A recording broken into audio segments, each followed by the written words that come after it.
Opa, o que eu aprontei aqui? Isso. Bom, é o seguinte, o enunciado do teorema de unicidade é esse daqui. Está na forma como está no livro, embora eu esqueci ou não deu tempo, provavelmente não deu tempo, de eu generalizar ela para o caso em que exista... Apareceu alguém aqui? Para o caso em que exista distribuição de carga no meio.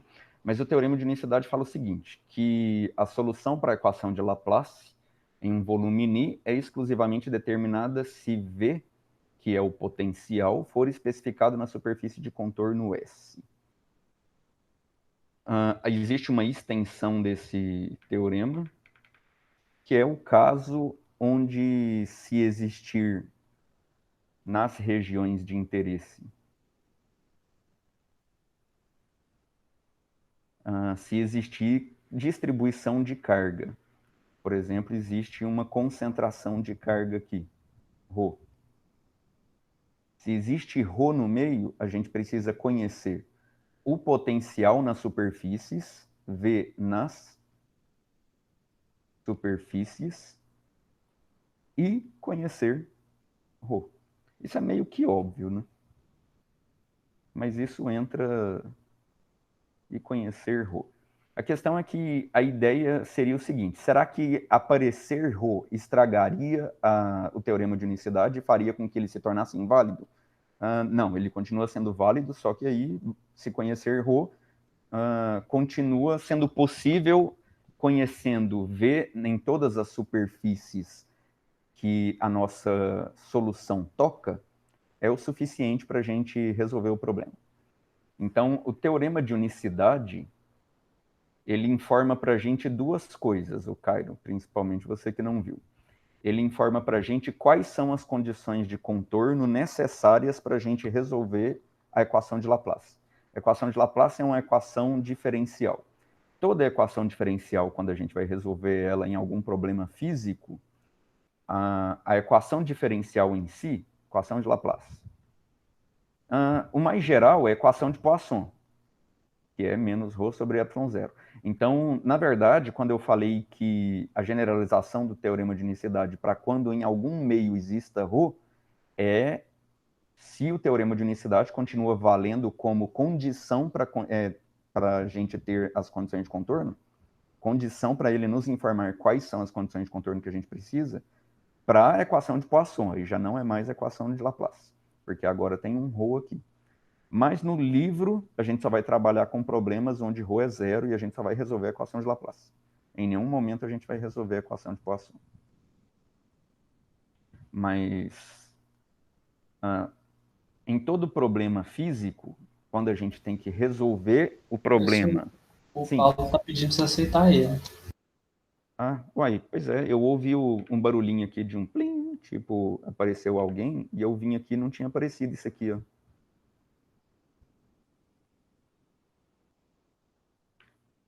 Foi mal aí, Paulo. Eu ouvi o barulhinho do chamado e não apareceu a janela de eu aceitar. Tudo bem, professor, obrigado. Boa tarde. Boa tarde. Então, a ideia do teorema de unicidade, estou falando para eles aqui, Paulo, que eu lerdei, novidade, né? Porque vocês devem estar acostumados com eu assim. Não coloquei a aula de quinta-feira passada ainda, então vocês não assistiram a discussão sobre o teorema de unicidade. Então, eu vou discutir ele aqui rapidinho para a gente dar prosseguimento. Mas aí depois vocês assistam lá com mais detalhes. Mas o teorema de unicidade dá para a gente informação sobre quais condições de contorno são suficientes para a gente resolver os problemas eletrostáticos que são resolvidos via equação de Laplace. Todo problema físico que a gente resolve utilizando uma equação diferencial, primeiro a gente resolve a equação diferencial, de onde a gente obtém uma solução, só que a gente vai obter uma solução genérica. não é uma solução particular para o nosso problema em específico. É uma solução geral que tem constantes a serem determinadas.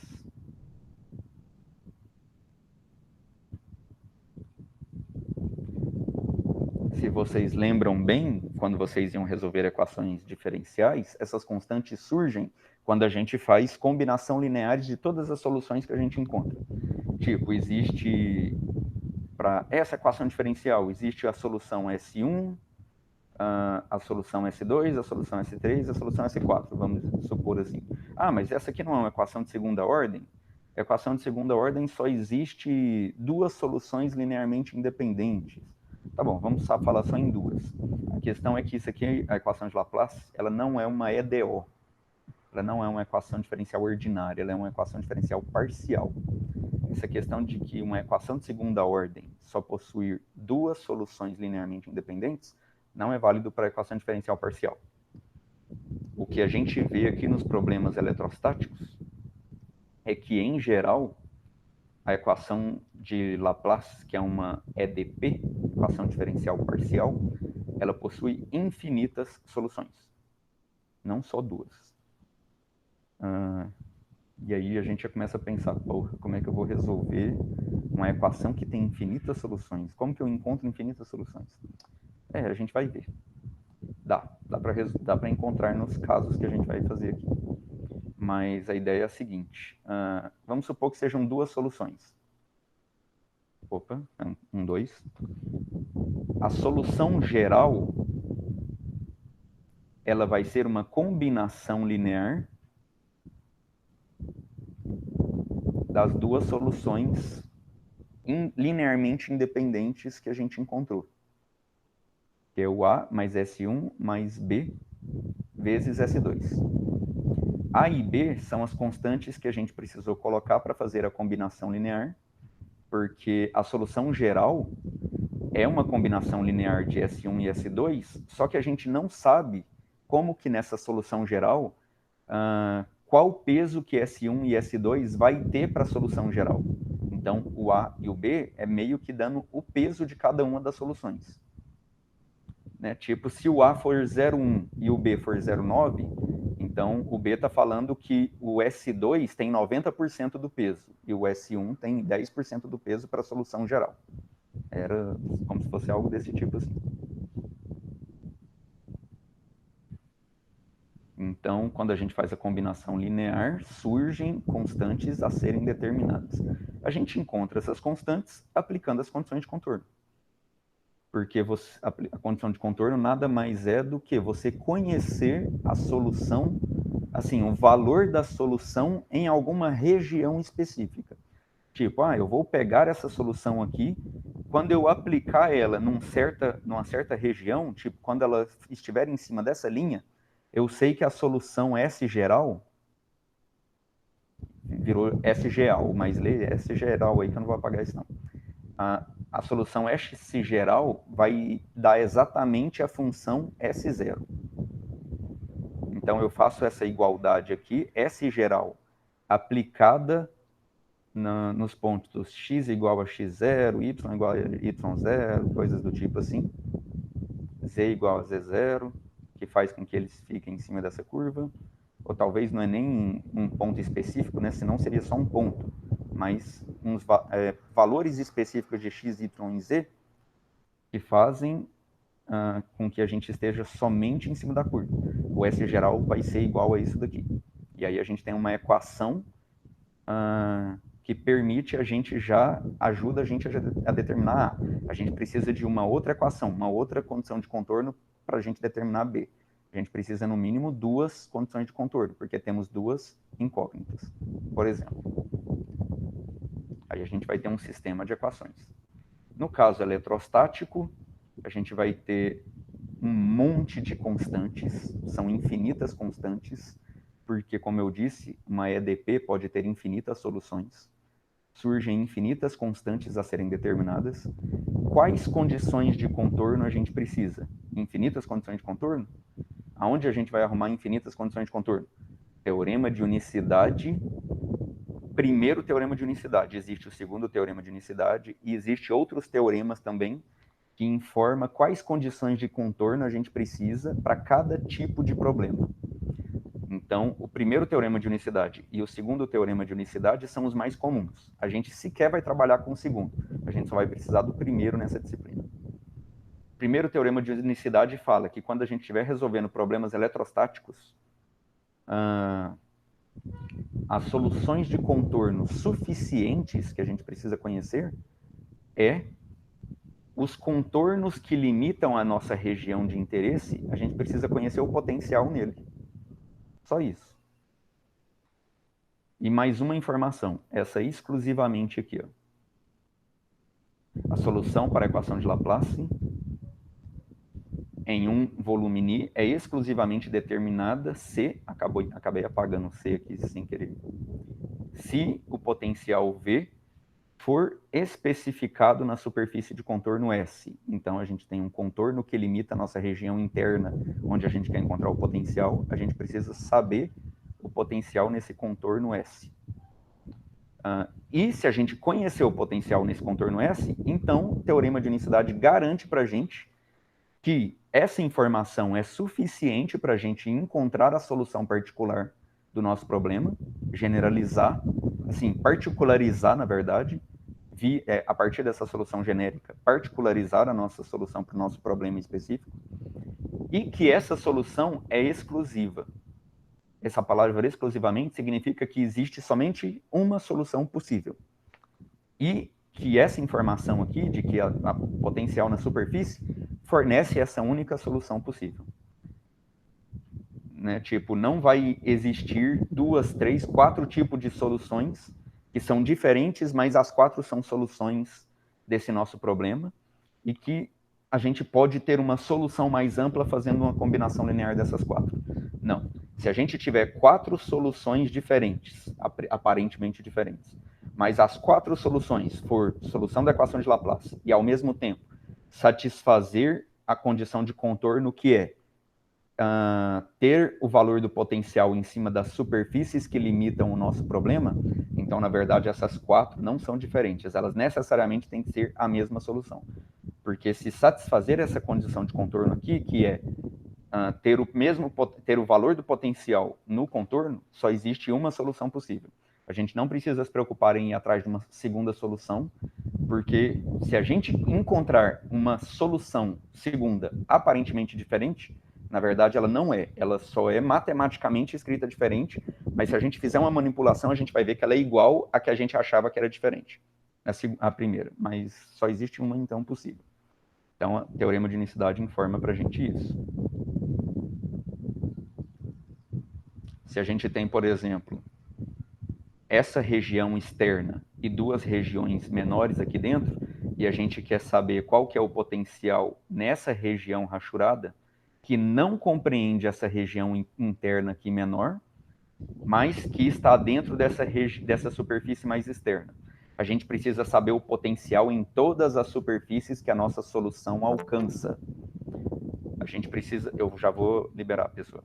A gente precisa saber a solução nessa superfície, assim, o potencial, né? Qual que é o potencial V0 nessa superfície, qual que é o potencial V1 nessa superfície S1, qual que é o potencial V2 nessa superfície S2. Teorema de unicidade, primeiro teorema de unicidade garante que basta saber essas 3 coisas se essas forem as 3 superfícies que limitam o espaço onde a gente está interessado. Mas, se existir essa distribuição de carga ρ, a gente precisa conhecer a distribuição de carga ρ. Só que isso não muda o fato de que basta conhecer essas 3 regiões, o potencial nessas 3 regiões. Tranquilo? Isso é o que o teorema de unicidade fala. Podemos prosseguir.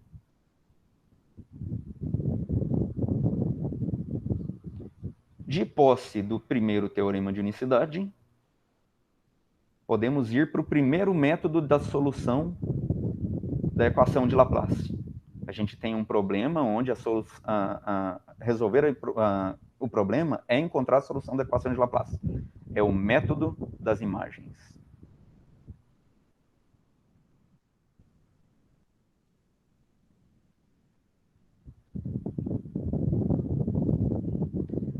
que é o método das imagens? É um atalho. Na verdade, o método das imagens, na época que eu fiz esse curso, todo mundo tinha medo desse negócio, parecia difícil. Hoje eu vejo o tanto que é simples. Espero que eu consiga fazer vocês notarem o tanto que isso é simples também. Porque na época que eu estudei me pareceu difícil. Eu terminei a disciplina achando isso difícil. Mas hoje eu vejo que é muito simples. O método das imagens é um pulo do gato, é um artifício da gente encontrar a solução da equação de Laplace sem resolver a equação de Laplace. A gente usa a informação que foi dada pelo primeiro teorema de unicidade. Então, o método das imagens, ele se apoia principalmente no enunciado do primeiro teorema de unicidade. Então, primeiro problema. A gente tem a seguinte situação. Temos um plano condutor infinito aterrado. Plano condutor muito grande. Ou seja, a gente despreza a borda dele. Essa borda está indo para infinito e a gente sequer está enxergando quando é que esse plano termina. A gente só está enxergando a superfície dele mesmo. Então, é um plano infinito condutor aterrado. E aí a gente vem aqui e coloca uma carga pontual, Qzinho, a uma distância D desse plano condutor. Pergunta: qual é o potencial nessa região aqui acima do plano? Abaixo do plano é muito fácil, a gente vai discutir. Mas a gente geralmente nem está interessado no potencial abaixo do plano, justamente porque é trivial. Mas, tipo, vou desenhar aqui um sistema de coordenadas. Esse aqui vai ser o eixo Z, e eu vou colocar os eixos Y e X no plano condutor. Então, a ideia é, a gente colocou a carga pontual em cima do eixo Z a uma distância D do plano condutor. Qual que é o potencial para Z positivo? A função aqui que vale para Z positivo. Eu falei para vocês que a gente praticamente não ia resolver problemas de equação de Poisson, só equação de Laplace, né? Só que, na verdade, o que a gente tem que resolver nessa região em que Z é positivo não é equação de Laplace. Por que não é equação de Laplace? Não é essa equação aqui que a gente resolve para essa região de Z positivo. É a equação de Poisson. Então, eu menti. Na verdade, eu não lembrei que esse problema é a equação de Poisson. Você me enganou. Pois é, cara. Qual que é a sensação de ser enganado, hein? É horrível, porque essa equação aí, ela não tem uma cara muito bonita. Não tem. Só que usando o método da imagem, a gente não vai resolver ela.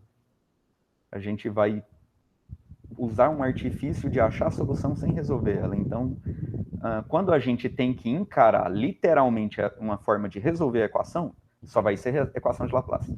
Então, deixa eu escapar da minha mentira aqui e reverter a situação e falar que não foi mentira. A gente não vai resolver de cara, na raça, a equação de Poisson hora nenhuma. Mas o método da imagem permite a gente achar uma solução da equação de Poisson, sem resolver ela. Por que é a equação de Poisson? Porque nessa região de Z positivo tem uma carga. Mesmo que seja uma carga pontual, a gente tem que escrever um ρ para uma carga pontual aqui. A gente não pode falar que o ρ realmente é zero se existe carga na região onde a gente está querendo calcular o potencial. O ρ não vai ser zero, nem que seja o ρ de uma carga pontual. Vocês lembram o ρ de uma carga pontual? Ele é escrito em termos do delta de Dirac, né? Porque, tipo, a densidade é 0,00000. Quando você está em cima da carga, você tem uma quantidade de carga que está distribuída num volume que tende a zero. Então, a densidade vai para infinito. Então, é 0,000, em cima do ponto onde a carga está, é infinito. Então, o ρ se comporta como a delta de Dirac. É zero em todos os pontos, menos em cima do ponto onde a carga está, vai para infinito naquele ponto.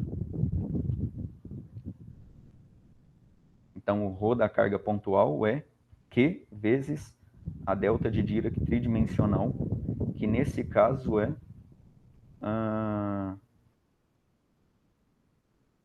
um R manuscrito, né? O R manuscrito seria R menos D. R manuscrito seria igual a isso. Opa, não é R manuscrito de novo, né? R manuscrito é igual ao R posição, que a gente quer calcular o potencial, menos a posição da carga, que nesse caso é só o vetor D, que é uma coordenada que está só na posição Z, né? Não tem componente XY. Então, isso daqui é o delta de Dirac. Assim, é o nosso ρ da carga pontual. A ideia é a seguinte. Qual é a condição de contorno para esse problema? Ou seja, quais são as superfícies que a gente tem que conhecer o potencial e quanto vale o potencial nessas superfícies? Uma coisa que eu falei na aula passada, que vocês vão assistir quando eu postar ela hoje ainda, é que a superfície que a nossa solução aqui está tocando, a princípio é só o plano, né? Tipo, a nossa solução, ela vale para todos os pontos aqui em Z positivo, mas quando a gente vai diminuindo o valor de Z e fica em cima da superfície, é o nosso limite. A gente não pode passar para baixo, porque esse plano aqui está limitando a nossa região acima e abaixo. Então, acima, a gente tem que solucionar a equação de Poisson, e a gente tem uma solução que é válida só para Z positivo, e abaixo não tem carga, abaixo é a equação de Laplace. Se a gente quiser uma solução para baixo, a gente tem que resolver a equação de novo, que nesse caso é a equação de Laplace, e achar uma solução que é válido para Z menor do que zero. Então, esse plano aqui está dividindo nossa região em duas regiões, onde a gente vai ter duas soluções, uma solução que é válida para cima e uma solução que é válida para baixo. No caso, como a gente está interessado só na solução que é válido para cima, o próprio plano condutor é o nosso limite. Então, o plano condutor é a nossa superfície onde a solução que a gente está procurando alcança esse plano, essa superfície, que vai ser o nosso contorno. A gente tem que conhecer o potencial nesse contorno. Qual que é o valor do potencial nesse contorno, que é o plano aterrado? Quanto que vale o potencial quando a gente estiver em cima do plano? Vocês sabem. É um plano condutor. O fato de ser condutor garante para a gente o quê? Todo condutor é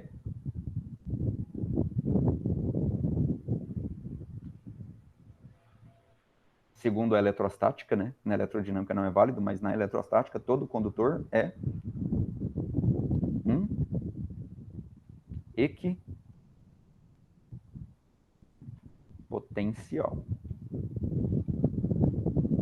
Já esqueceram, né? A gente vai ter prova sábado e isso aqui é conteúdo do capítulo 2.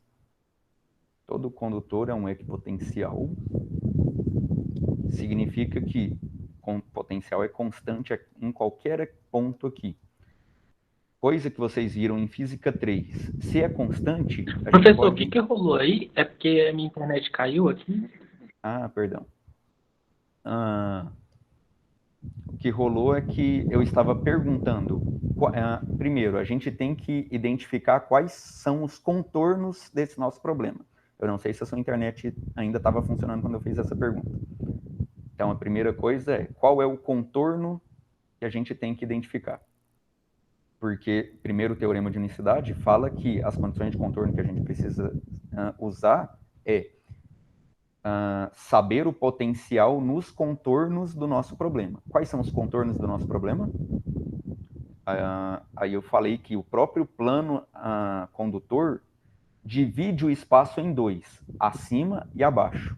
Essa solução aqui, ela só vai ser válida para Z positivo, ou seja, acima do plano, ela não é válida abaixo. Então, o próprio plano condutor limita a nossa solução. Então, quando a gente tiver uma solução que é válida aqui para cima, a gente estiver descendo, descendo, descendo, topa no condutor e pronto, ela não pode passar do condutor. Esse contorno aqui limita a nossa região, da onde a solução é válida. Então, Então, o primeiro contorno que a gente tem é o próprio plano aterrado. A gente tem que saber o potencial nele. Quanto que vale o potencial nele?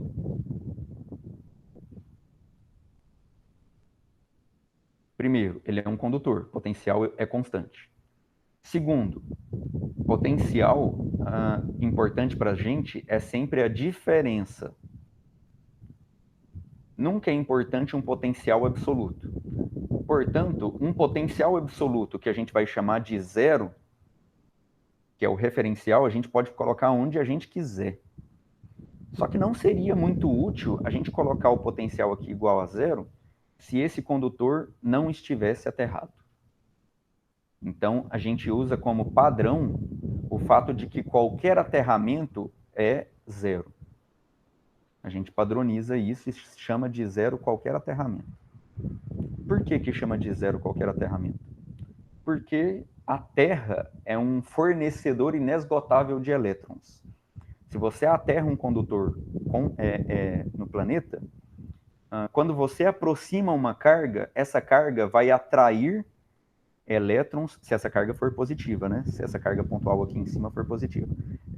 Ela vai atrair elétrons da Terra, eletrizar negativamente esse plano e garantir que o potencial vai continuar constante.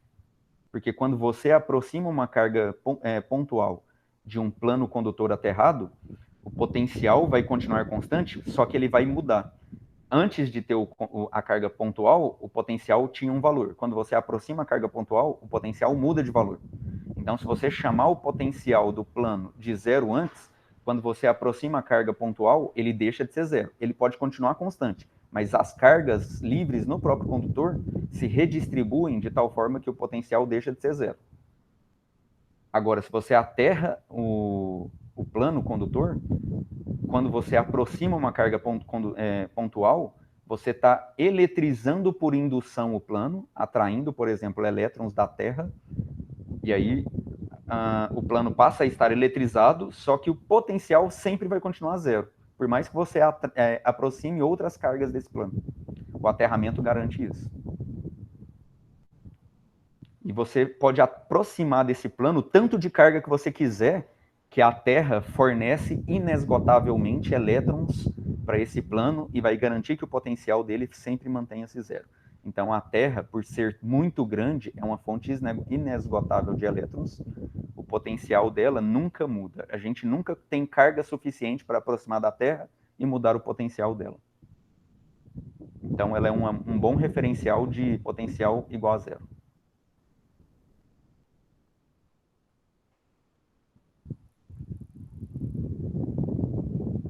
Então, o potencial desse plano aqui é igual a zero. A gente conhece o potencial num contorno. Qual que é o outro contorno? É uma coisa que eu falei na aula passada, que é, esse aqui é o plano condutor, eu estou fazendo um desenho de lado agora, aqui está a carga pontual aqui em cima, só que na verdade eu vou fazer o seguinte, vou apagar essa carga e vou colocar ela bem pequenininha, próximo do plano. A carga está aqui, pertinho do plano. Por quê? Porque a gente está enxergando essa carga de longe. Imagina que a gente está bem longe da carga e a gente consegue ver essa distância aqui. Ó. Esse ponto aqui está muito longe da carga, de tal forma que a gente pode falar que esse R está tendendo a infinito. Quando a gente se afasta infinitamente da região onde a gente está trabalhando, por exemplo, essa carga aqui é quem está gerando o potencial na região que a gente está querendo calcular o potencial. Se a gente está muito longe dessa carga, a ação que essa carga aqui produz nesse ponto muito longe é zero. Então, o potencial aqui já se torna zero também. O potencial é zero onde? Quando o R tende a infinito, a ficar infinitamente longe dessa região, que é onde existe a carga que está produzindo o potencial diferente de zero nos pontos próximos a ela. Só que nos pontos longe dela, o potencial é zero de novo. Então, a gente define o infinito como um contorno também. E aí, o formato que a gente dá para o contorno infinito é como se fosse uma casca esférica. A gente pode colocar na região próxima onde a gente está trabalhando a origem do sistema de coordenadas, e o R tendendo a infinito vira uma casca esférica de raio infinito, E quando a gente está nesse infinito, R tendendo a infinito, a gente está em cima desse contorno, dessa superfície aqui. Então, existe a superfície do plano e existe a superfície da casca esférica. E a região que a gente está trabalhando é uma região fechada sempre. Sempre a gente limita uma região fechada para o nosso sistema. Se o nosso sistema for, na verdade, aberto, ele vai ser fechado pelo infinito. E o infinito se torna um contorno e a gente precisa conhecer o potencial nesse contorno infinito também. Na maioria dos problemas, é zero também. Justamente por estar longe da ação das cargas que estão gerando potencial aqui. Só que nem sempre, tá? Nem sempre a gente vai ver um problema onde o potencial não é zero no infinito. Mas vocês têm que lembrar que o infinito se torna um contorno também que a gente tem que conhecer o potencial nele. Então aqui a gente só tem dois contornos. O próprio plano, o potencial, e a gente conhece o potencial nesses dois. É V igual a zero no plano e V igual a zero na casca esférica.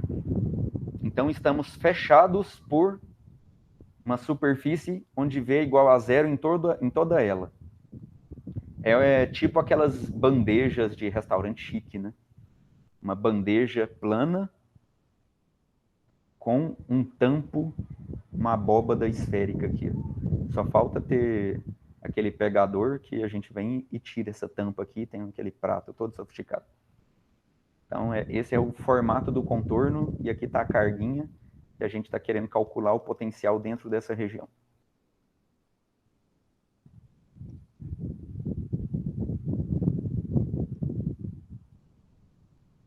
Tranquilo? Conseguiram visualizar a geometria do nosso problema? Sim ou não?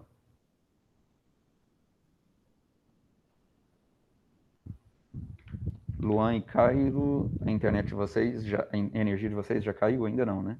O Luan, eu acho que sim, o Luan sumiu aqui. O Cairo saiu, o Luan já sumiu. Consegui sim, professor. O Luan, ele saiu, deve ter caído a internet dele ou a energia. O celular dele deve ter, ou os 3G dele acabou, ou o celular dele acabou a bateria. Então, beleza.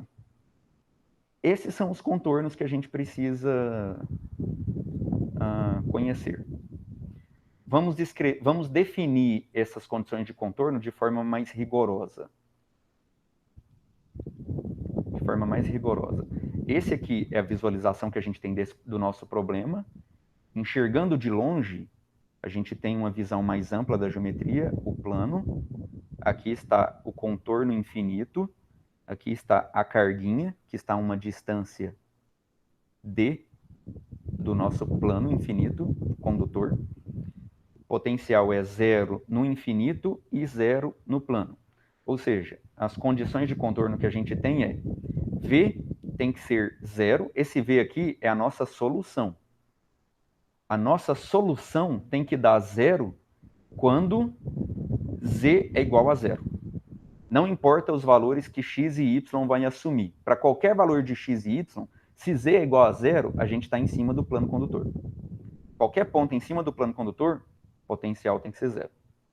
E v também é igual a zero quando r tende a infinito, e esse r é raiz de x quadrado mais y ao quadrado mais z quadrado, tendendo a infinito. Então, pode ser tanto z tendendo a infinito, com x e y, por exemplo, zero, e aí a gente tenderia a infinito aqui por cima. Ou para qualquer valor de x e y, bom, não sei, a gente teria que ver como x e y variaria para a gente se afastar diagonalmente, assim, né? Independente de como que teria que ser a combinação de x e y e z variar, a gente teria essa combinação resultante tendendo a infinito, que seria o r tendendo a infinito. E a gente cairia em cima dessa abóbada esférica aqui, de raio infinito.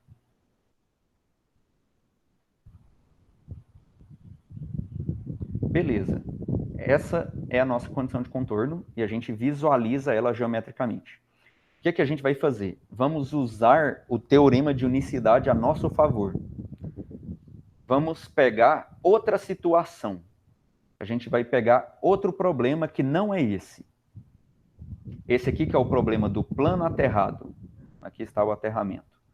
Com a carga pontual aqui próximo do plano, a gente teria que resolver a equação de Poisson para essa região. E aqui embaixo, antes de falar aqui em cima, deixa eu só falar aqui embaixo. Qual que é a solução aqui embaixo? Isso é facílimo. Olha só. Nessa parte de baixo não tem carga, tem uma carga pontual em cima. O fato de existir uma única carga pontual em cima já faz com que ρ não possa ser zero. Então a solução nessa parte de cima é dada pela equação de Poisson. Agora esperar o meu computador aqui resolver trabalhar. Beleza. Então a solução na parte de baixo é dada, na parte de cima é dada pela equação de Poisson, mas na parte de baixo, como não tem carga nenhuma, espera ele trabalhar de novo, pensar aqui se ele que horas que ele trabalha. A solução da parte de baixo é dada pela equação de Laplace. Porque não tem carga, então ρ é igual a zero. Mas continua valendo aqueles contornos. A região onde a solução da equação de Laplace é limitada é até o plano, ela não é válida aqui para cima, porque válida aqui para cima é a solução da equação de Poisson. Então, a equação de Laplace está limitada em z negativo, ela chega em z igual a zero e toca esse plano aqui condutor e não pode passar para z positivo. E ela também é válida para R tendendo a infinito aqui por baixo. Então, aqui está o nosso contorno de baixo, que é a casca esférica de raio infinito. A nossa tampa de baixo aqui, da nossa bandeja de restaurante chique.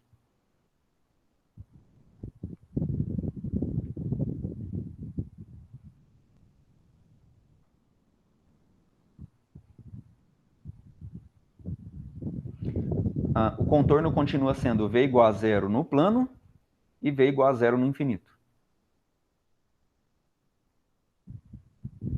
Ai, computador. V igual a zero no infinito.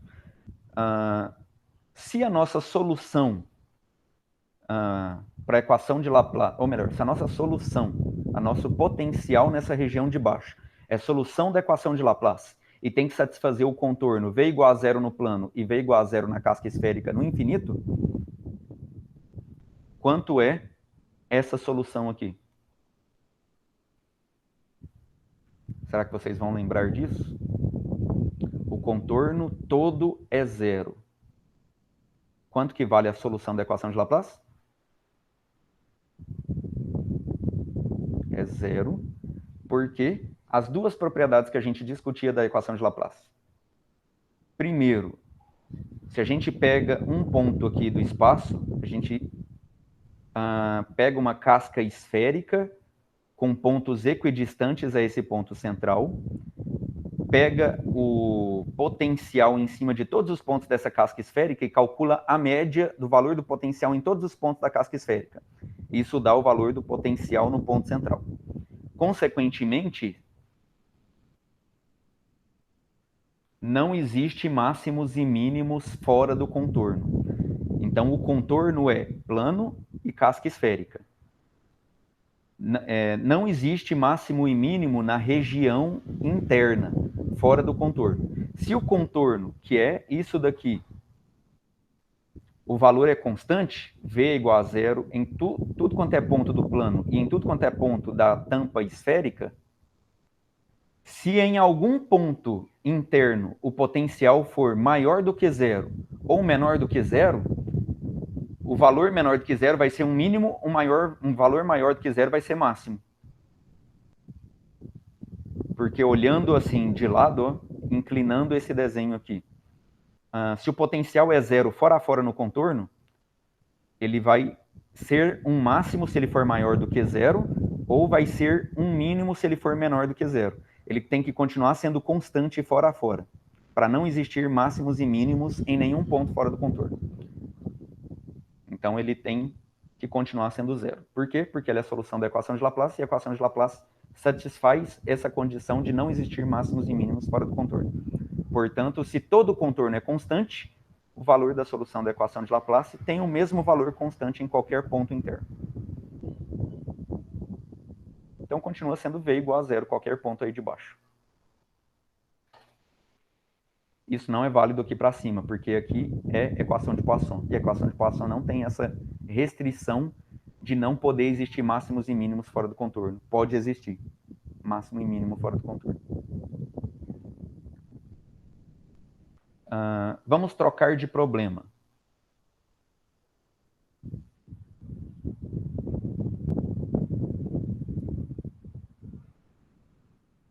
O nosso problema agora vai ser o seguinte.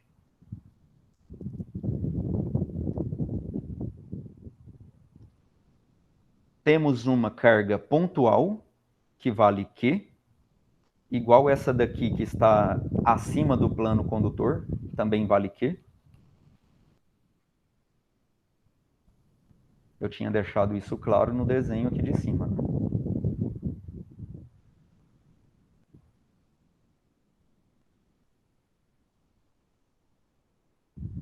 Isso. Então, essa carga vale Q. E essa carga está a uma distância D da origem. A gente colocou em cima do plano condutor a origem do sistema de coordenadas. Então, eu vou colocar um sistema de coordenadas aqui.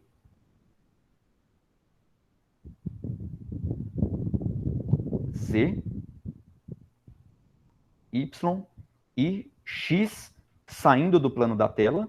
Vou colocar a origem do sistema de coordenadas também com a carga Q a uma distância D dessa origem. E vou colocar uma carga menos Q aqui embaixo a uma distância D também. Bom, seria menos D, né?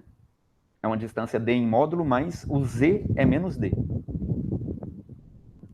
Então, aqui é um problema diferente. Nesse problema de baixo, não existe plano condutor, só existe duas cargas pontuais. Uma carga mais Q, uma carga menos Q, separados por uma distância 2D.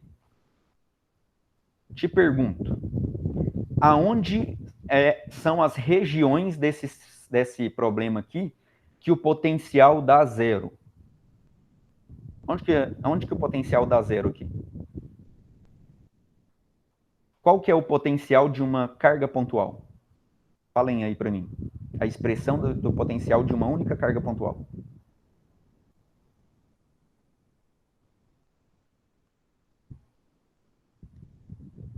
Vocês estão aí?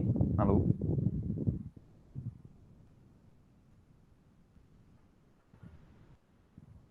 Qual que é o potencial de uma carga pontual? Aquele 1 sobre 4π0. 1 sobre 4π0. Q sobre R. Isso. Q sobre R manuscrito. Nesse caso, esse nosso R manuscrito, dessa carga positiva aqui, ele vai ser R menos D. Porque D é a posição da carga positiva, né? E se a gente for falar qual é o potencial da carga negativa de baixo, ela vai ser menos, aí eu vou colocar um R mais aqui, R manuscrito mais, e ela vai ser menos 1 sobre 4πε0, que esse menos vem do menos Q, né? Sobre R manuscrito menos. E o R manuscrito menos, ele vai ser o R menos D. Porque agora a posição dele é menos D. Então vai dar menos com menos, mais D.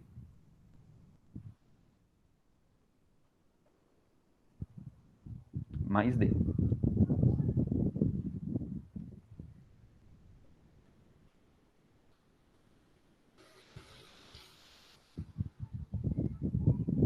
Portanto, qual que é o potencial em qualquer ponto do espaço?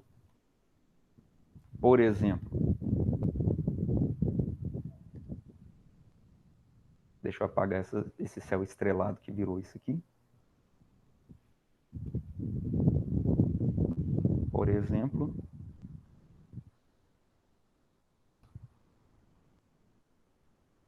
esse é o R manuscrito mais.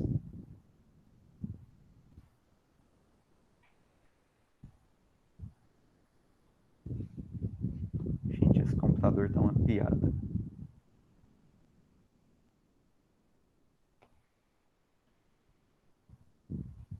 Esse é o R normal.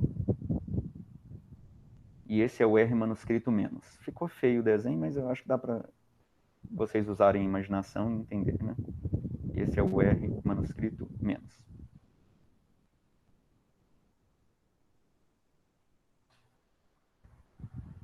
Ai, não começa a zoar não nos meus desenhos.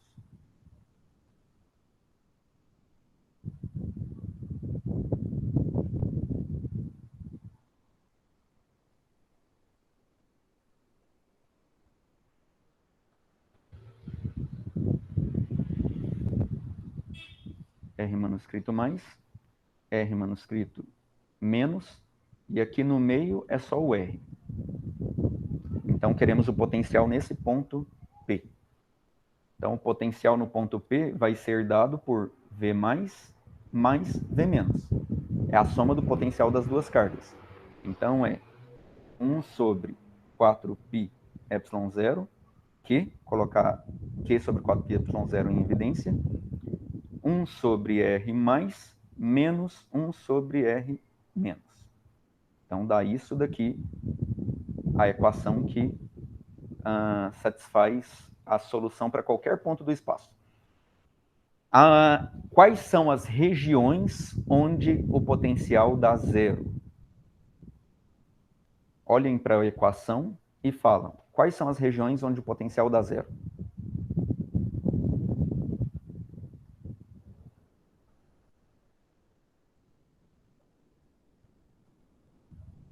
Vocês conseguem enxergar isso daí?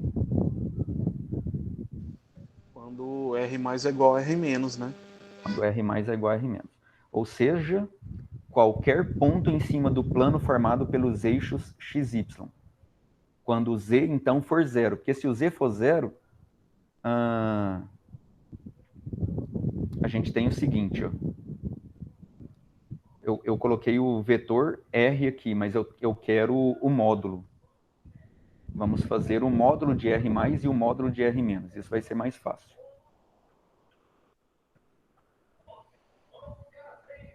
R mais módulo é igual a raiz de x quadrado mais y ao quadrado mais z menos d ao quadrado. E o R menos é igual a raiz de x quadrado mais y ao quadrado mais z mais d ao quadrado. Quando o z for zero, que a gente tiver em cima do plano xy, z0 aqui e z0 aqui, aí esse menos aqui vai passar a não fazer diferença, porque vai estar dentro do quadrado. Então, os dois aqui vão ser iguais. Dá para ver isso pelo desenho, né? Aí fica óbvio. Se a gente tiver esse R e esse R, os dois são iguais, para qualquer ponto em cima do plano XY. Ai, já tá começando a zoar minhas escritas aqui de novo.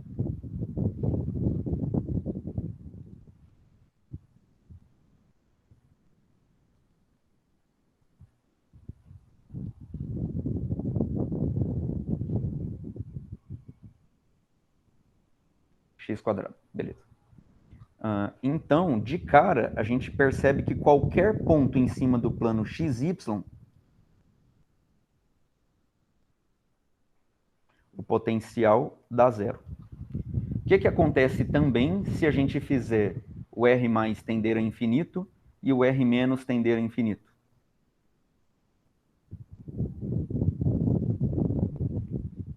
Também dá zero, né? Esse V aqui.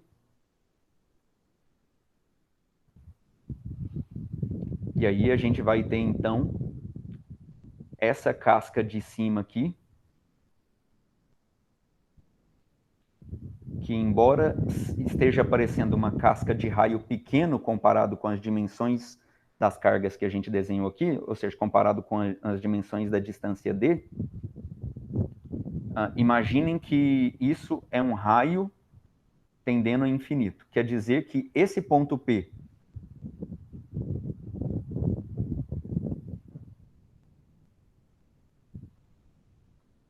estou perdendo a paciência com esse computador. Esse ponto P, se a gente trazer ele para cima da casca esférica que está no infinito, a gente está esticando esse R+, e esse R- para o infinito também. E aí o potencial produzido por essas duas cargas pontuais vai para zero no infinito. É óbvio, né?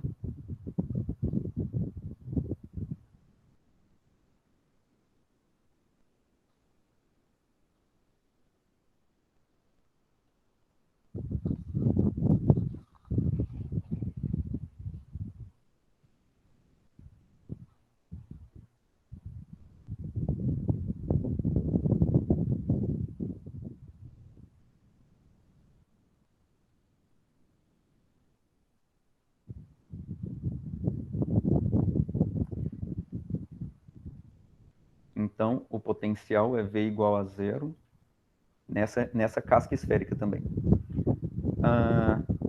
Se vocês ignorarem essa carga negativa que eu coloquei aqui embaixo, em termos de olhar para a região, a gente não precisa olhar nesse problema aqui de cima para o plano condutor. É claro que o plano condutor ele é fisicamente diferente do problema de baixo.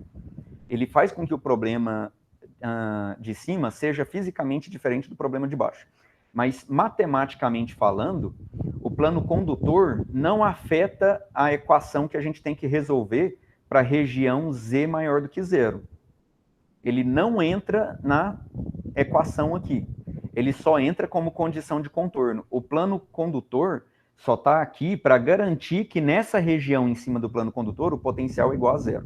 É esse o papel matemático do plano condutor. Fazer com que a condição de contorno que a gente vai usar para particularizar a solução da equação de Poisson é que o potencial em cima desse plano que está no XY é V igual a zero. Se a gente for comparar a geometria e a situação matemática desse problema de cima com o problema de baixo, eles são idênticos. Tipo, a gente conhece duas regiões que a gente conhece o potencial. A gente sabe que nesse plano imaginário, não existe um plano condutor físico, mas nesse plano imaginário que está em cima do plano XY, eu conheço o potencial nele, é V igual a zero. Eu posso usar esse plano como condição de contorno, porque eu conheço o potencial nessa região. E eu conheço o potencial nesse contorno infinito, que é V igual a zero também. Ou seja, é exatamente as mesmas condições de contorno do problema de cima. E a região dentro da condição de contorno que eu quero solucionar o problema é dado pela mesma equação, que é a equação de Poisson. Ou seja, toda a região em Z maior do que zero possui uma carga Q na posição D, que vai ser a responsável por dar o ρ. Toda a região aqui para Z maior do que zero possui uma carga positiva mais Q na posição D, que vai ser a responsável por, na equação de Poisson, que é a que a gente vai usar para resolver essa região de Z maior do que zero, a gente vai usar essa carga para escrever o ρ. Então, a equação que a gente tem que resolver para o problema de baixo, problema dessas duas cargas pontuais, a gente, na verdade, não precisa resolver. A gente não precisa resolver uma equação diferencial para o problema de baixo, porque a gente sabe a solução. São duas cargas pontuais, a gente sabe o potencial de duas cargas pontuais, isso é trivial. É Q sobre 4πε0r. Isso é simples. Mas, se a gente quiser complicar o problema de baixo e resolver ele como meio de uma equação diferencial, a solução que a gente tem que obter resolvendo a equação de potencial tem que ser essa mesma solução. Porque se isso aqui é a solução, a gente tem que achar a mesma solução complicando o problema, resolvendo a equação diferencial. Então vamos supor o seguinte, eu quero resolver a equação diferencial para a região Z positiva, desse sistema de duas cargas pontuais. E eu conheço as condições de contorno necessário para encontrar a solução particular. A equação que eu tenho que resolver aqui é a equação de Poisson, nessa região de z maior do que zero, e a carga é Q na posição D. E as condições de contorno que eu tenho que usar é V igual a zero no plano, para Z igual a zero, e V igual a zero nessa casca esférica para R tendendo a infinito. Isso é idêntico ao problema de cima. Para resolver o problema de cima em Z positivo, eu tenho que resolver a equação de Poisson, onde nessa região tem uma carga pontual mais Q na posição D. As condições de contorno são as mesmas da de baixo, que é V igual a zero no plano aqui, onde Z igual a zero, e V igual a zero na casca esférica com R tendendo a infinito. Em termos matemáticos, da equação diferencial e as condições de contorno, são idênticas esses dois problemas. Portanto, a primeiro teorema de unicidade garante para a gente que a solução da equação de Laplace, só que, na verdade, isso é válido para a equação de Poisson também. Por quê? Porque eu falei que dá para generalizar, eu apaguei o desenho que eu tinha feito aqui, onde eu rabisquei e falei que se existir um ρ na região, não altera o primeiro teorema de unicidade.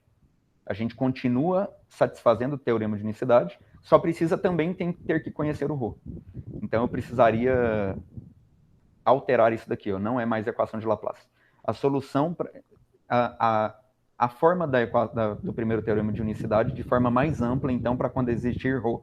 A solução para a equação de Poisson seria: em um volume Ni, é exclusivamente determinada, tudo isso aqui continua valendo, é exclusivamente determinada se V for especificado nas superfícies de contorno S e, acrescentar, conhecermos a densidade de carga ρ.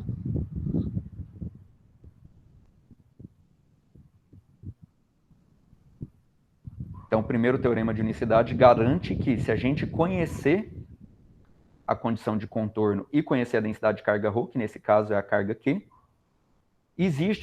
a gente consegue encontrar exclusivamente a solução, que é uma solução única. Não existe duas soluções diferentes que satisfaçam essa mesma condição de contorno.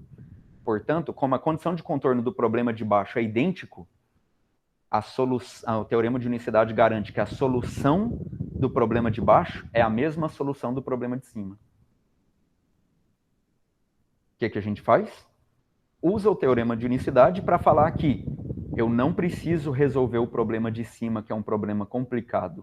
Eu pego o problema de baixo, que é um problema simples, que eu já conheço a solução, que é o potencial de duas cargas pontuais. Como as condições de contorno desse problema simples são as mesmas condições de contorno do problema complicado de cima, o teorema de unicidade garante que os dois têm a mesma solução. Então, não preciso resolver a equação de Poisson no problema complicado. Pego a solução do problema simples e falo que é a mesma solução desse problema aqui. O teorema de unicidade garante que é a mesma solução. E pronto. Método das imagens é isso. A gente pega um problema simples, onde a gente tem um plano condutor ou uma superfície condutora que garante para a gente um contorno que a gente conhece o potencial, a gente tira aquela superfície condutora e substitui aquela superfície condutora por uma carga pontual. A carga pontual vai garantir para a gente que na mesma região onde a superfície condutora estava, continua satisfazendo a condição de contorno, que a superfície condutora garantia, satisfazia. Nesse caso aqui, como a superfície condutora era um plano, bastou a gente substituir o plano condutor por uma carga de mesmo módulo, só que sinal contrário, equidistante. E aí a gente, com essas duas cargas de sinais contrários, a gente garante que na mesma posição onde estava o plano condutor, a gente continua tendo a mesma superfície de potencial V igual a zero. A gente garante a mesma condição de contorno que a gente tinha antes. Só que agora a gente tem uma solução que é dada por cargas pontuais. Não tem mais o plano para estragar nosso dia, fazer com que o problema fique complicado.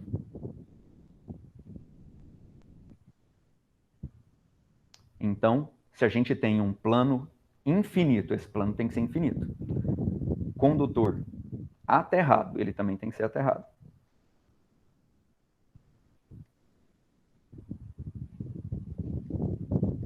E a gente coloca uma carga qualquer, um Q' negativo, a uma distância A, o que a gente faz? O método das imagens fala que a solução disso é simplesmente você desconsiderar o plano e considerar que a solução que é válida para essa região daqui, da onde tem a carga, porque sempre a gente está interessado na solução do lado onde está a carga. A gente nunca está interessado do lado oposto.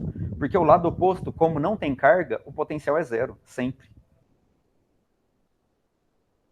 Então, como a gente está interessado nessa região onde a carga está,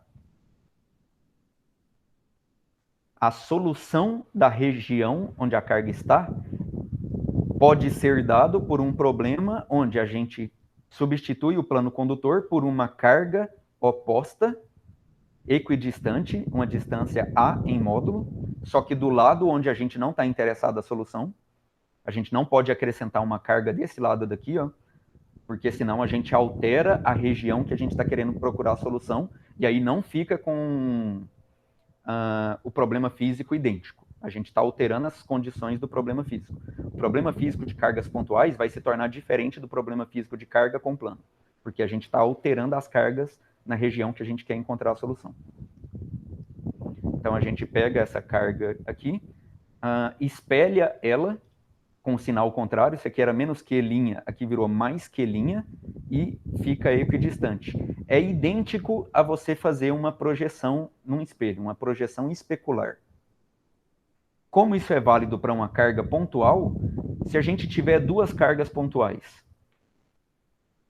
Bom, de qualquer forma, quando eu digo que é válido, significa que agora a solução da região que a gente estava interessada é o potencial total dessas duas cargas pontuais na região que a gente está interessado.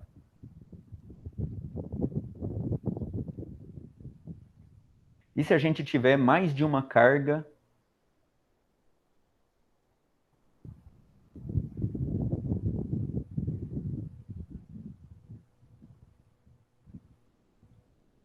nessa região de interesse? Eu tenho essa carga 3Q', que está a uma distância x1. Eu tenho essa carga 5Q duas linhas, que está a uma distância x2. E tenho essa carga menos 7Q', que está a uma distância x3 do plano. Como que a gente resolve? Tira o plano e a solução vai ser o potencial resultante de 6 cargas. A gente basta espelhar essas 3 cargas, acrescenta mais 3 cargas, imagens. Essa primeira carga imagem aqui está a uma distância x1. No caso, sempre que é um plano, as cargas imagens estão equidistantes. E com o mesmo módulo, 3Q', só que troca o sinal. Essa aqui está a uma distância x2, mesmo módulo, x5, que duas linhas, só que troca o sinal. Essa aqui, também mesmo módulo, 7Q', só que troca o sinal. Aqui era negativo, aqui fica positivo na imagem. E aí o potencial nessa região aqui que a gente estava interessado é o potencial resultante das 6 cargas. É só somar o potencial de 6 cargas pontuais. Por isso que chama método das imagens. E se a gente tiver não cargas pontuais, mas uma distribuição de cargas contínua? É espelhar a carga contínua também, porque você espelhando de carga pontual em carga pontual, a carga contínua, a distribuição de carga contínua, nada mais é do que um aglomerado de um monte de cargas infinitesimais, que a gente considera cargas pontuais. Então, de carga pontual em carga pontual, espelhando, o que você tem é uma imagem espelhada da sua distribuição de carga em torno do plano. Só que isso daqui era um ρ, esse daqui vai ser uma distribuição de carga invertida menos ρ. É só você inverter a sua distribuição de carga, e espelhar ela e inverte o sinal. Por exemplo, eu tenho esse plano condutor aterrado. E eu tenho aqui um anel de raio R com o plano paralelo ao plano condutor. Aqui está a projeção do anel. Então, o anel está a uma distância A do plano condutor. E esse anel está uniformemente eletrizado com uma carga Qzão. Qual que é o potencial nessa região da esquerda? Não é o potencial só do anel. Vocês sabem calcular o potencial de um anel, é fácil. É só usar aquela integral de 1 sobre 4π epsilon 0, integral de ρ de tal, linha sobre R manuscrito. Sai fácil de um anel aqui. Só que vocês têm que readequar o fato de que o anel não está na origem e tal. Né? Mas aí vocês colocam pelo menos um eixo que passa no centro do anel, que facilita a geometria do problema de vocês. E aí a pergunta é, como que esse plano vai afetar o potencial nessa região da esquerda? Porque o campo elétrico provocado pelo anel vai alterar a distribuição de carga no plano e vai fazer com que o plano produza um campo elétrico também, que vai alterar o campo elétrico resultante do lado esquerdo. Alterando o campo elétrico, altera o potencial. Qual que é o potencial do lado esquerdo? É um potencial resultante do anel, mais o plano que foi induzido a distribuição de carga devido à presença do anel. Como que o plano altera o potencial do lado esquerdo? Tira o plano e espelha a distribuição de carga do anel. É um anel idêntico a uma distância A do lado direito, com uma carga menos Q uniformemente distribuída nele. E aí, se vocês conseguem calcular o potencial de um anel, vocês conseguem calcular o potencial de dois anéis. Só que aí vocês têm que considerar o fato de que o potencial num ponto aqui é devido a um anel que está numa posição, mais um anel que está em outra posição. Aí a equação dada por esse anel e por esse outro anel tem que ser readequada devido ao deslocamento da posição delas. Mas o problema se simplifica muito. Muito mais fácil do que calcular a equação de Poisson do lado esquerdo. Só que o potencial, a solução dada pelo potencial dos dois anéis vai ser solução da equação de Poisson. Então a gente está encontrando a solução da equação de Poisson sem resolver a equação de Poisson. O teorema de unicidade garante que se você espelha as imagens das cargas, você está obtendo como potencial dessa carga e da imagem dela, sem o plano condutor, você está obtendo a solução da equação de Poisson, do problema carga e plano, sem imagem. Tranquilo? Deu para sacar a ideia? Deu sim. Tá de boa? Por enquanto, sim. É isso, não tem segredo nenhum. Não tem segredo nenhum. É só isso. Tem algum problema que pode se complicar? Tem. O livro, por exemplo, traz um problema assim. Dois planos condutores que se tocam aqui, é infinito para cá e é infinito para cá e é aberto a um certo ângulo. E aí você coloca uma carga pontual que não está exatamente a meia distância de um plano e do outro. Ela está mais próximo de um plano do que do outro. Mas o problema informa a posição dessa carga. Você sabe dizer qual que é a distância que ele está desse plano e qual que é a distância que ele está do plano da esquerda. Como que você resolve esse problema? Qual que é o potencial nessa região aqui, ó, na região de abertura desses dois planos? Bom, aí você tem que espelhar uma carga pontual aqui, para cá, e espelha para cá também. Só que isso não é suficiente, parece. Porque é o seguinte, quando você espelha e surge essa imagem aqui, quando você está trabalhando com um único plano e você tem a sua carga real, e você substitui o plano por uma carga imagem oposta, de sinal contrário, você poderia pensar também que essa carga imagem geraria uma imagem no plano, só que a imagem é a própria carga real. Então, beleza.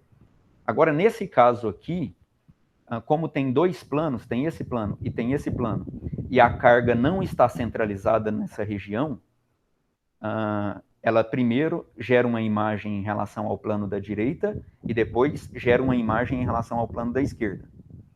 Só que aí você tem que fazer a imagem da imagem em relação a esse plano.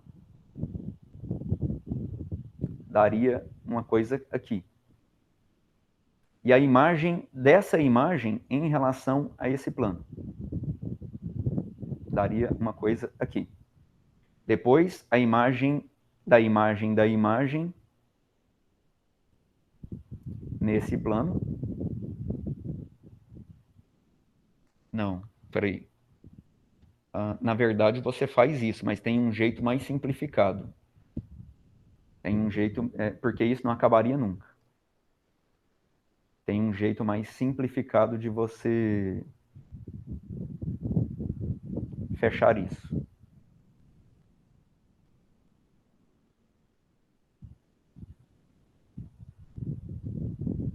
Na verdade, é você pensar num problema que vai simular as condições de contorno. E esse problema é, se for possível, na verdade, eu acho que só é possível se esse ângulo aqui for uma divisão inteira de 360, porque aí você consegue fazer o seguinte, considera que existem mais planos, assim. Ficou ruim o último, porque claramente esse ângulo é menor, mas considera que todos esses ângulos aqui são θ. Ou seja, θ, se você for somando θ, você vai conseguir com um múltiplo inteiro de θ dar 360.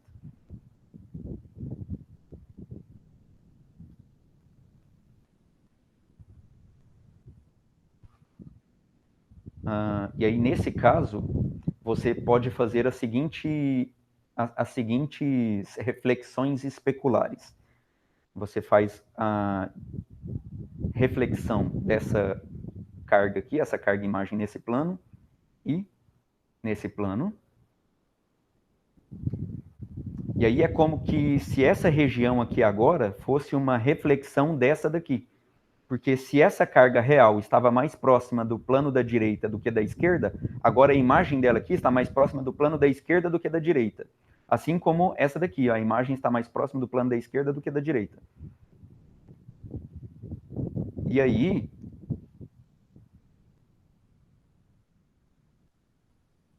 ao invés de fazer aquele monte de reflexão que eu disse, a gente vai refletir as imagens nos próximos planos. A reflexão dessa imagem nesse plano é a própria carga real.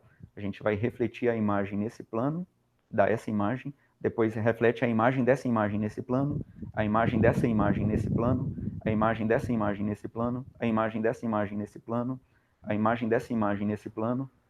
Opa, dá para cá. A imagem dessa imagem nesse plano coincide com essa imagem aqui, e a imagem dessa imagem nesse plano dá a própria carga real. Por isso que o θ tem que ser o 360 tem que ser um múltiplo inteiro de θ? Ou θ é um múltiplo inteiro de 360? Ixi, θ é um múltiplo inteiro de 360, né? Você divide 360 por um valor inteiro, dá θ. Então não pode dar quebrado. θ não pode, se você for somando, acabar que não fechar. O próximo plano daria aqui, em vez de dar em cima do primeiro plano que você começou.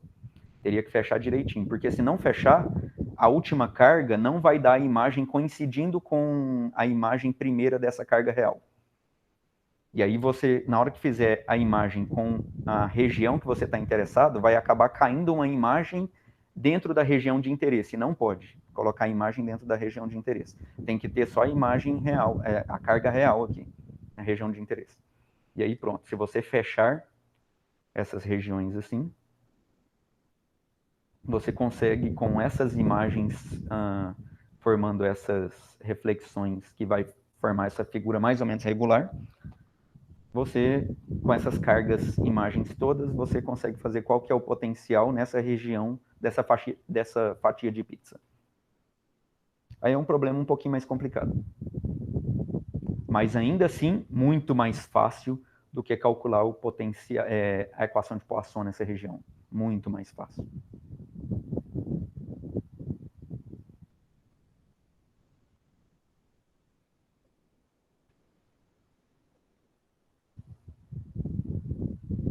E aí, quinta-feira, eu vou discutir o outro problema carga-imagem, onde não é um plano, mas quando você coloca uma carga pontual próximo a uma esfera condutora aterrada. E aí, essa carga pontual... Deixa eu desenhar a carga pontual em cima do eixo que passa pelo centro da esfera, só para ficar bonitinho.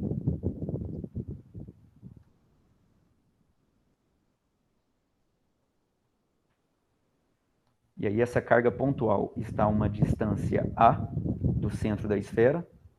A esfera tem um raio R1 e é uma esfera condutora. Ela está aterrada. Nesse caso, não é obrigatório ela estar aterrada. Dá para calcular sem estar aterrada. No caso de uma carga com um plano condutor, esse plano necessariamente tem que estar aterrado.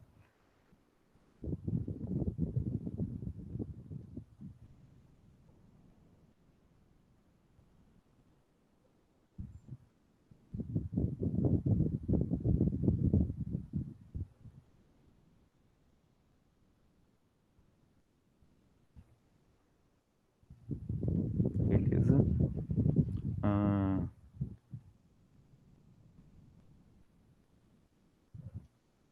E aí, tipo, condições de contorno.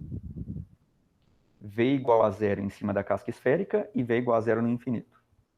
Então, se a gente fosse desenhar isso amplificado, a gente teria a nossa esfera condutora, a carguinha pontual aqui do lado e a nossa casca infinita, onde aqui o V tem que ser zero também. E o V foi zero em cima da casca da esfera condutora. Então, a nossa região de interesse é todo o espaço, exceto dentro dessa esfera condutora. Dentro dessa esfera condutora, não é válido a solução que a gente vai encontrar.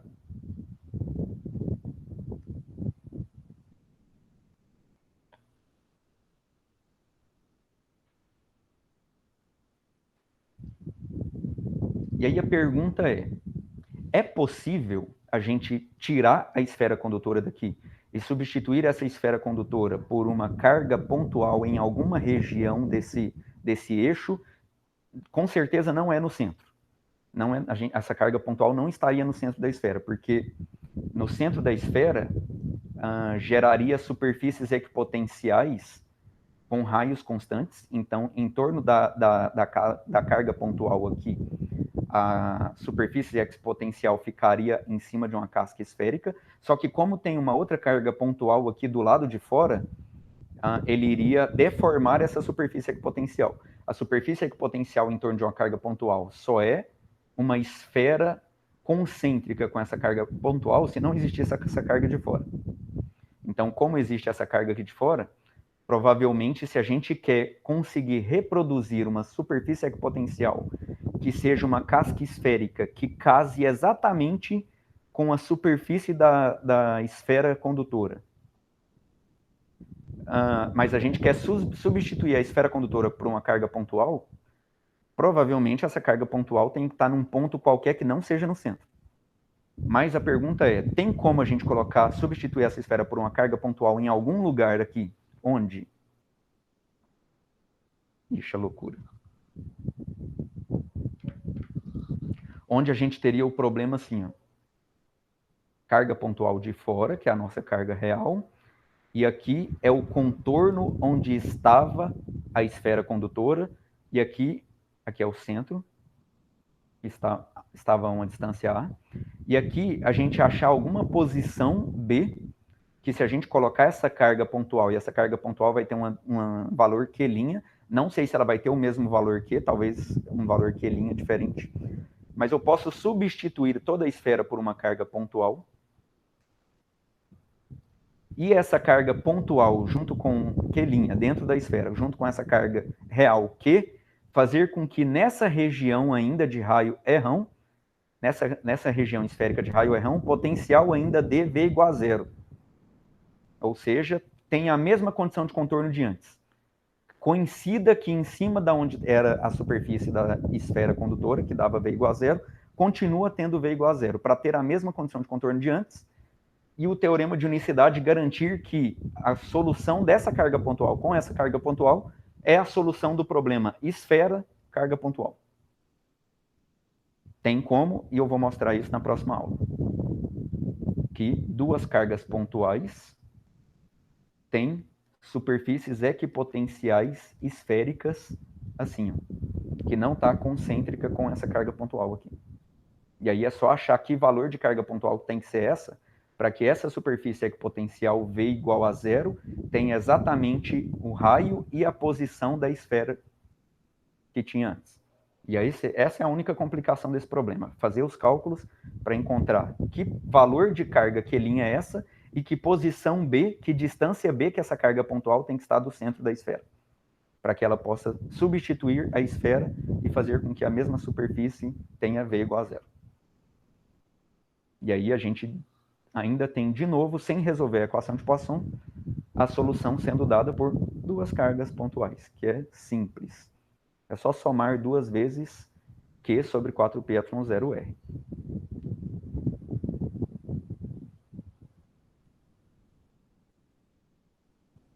Pronto. Isso é método da carga-imagem. Simplíssimo, né?